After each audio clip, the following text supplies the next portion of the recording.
I'm also quite concerned by it because I do think that it's a phenomenon that is undermining people's trust in our democracy. Në kuadër të javës kulturore europiane dhe në moton e Bashkimit Evropian të bashkuar në diversitet, ambasadori i Bashkimit Evropian në Shqipëri, Silvio Gonzato, ndau publikisht në një intervistë orientimin e tij seksual.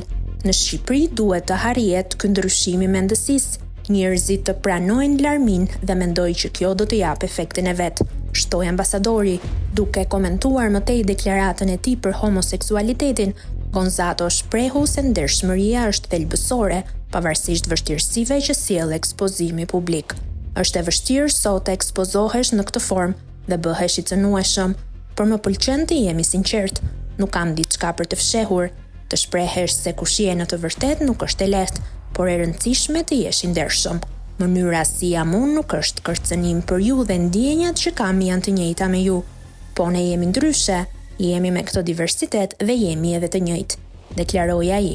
Ambasadori Gonzato përmendi dhe jetën e tij personale duke rrëfyer për herë të parë se ka qenë i martuar me një grua dhe më pas me një burr, duke theksuar se sfidat janë të ngjashme për të gjithë.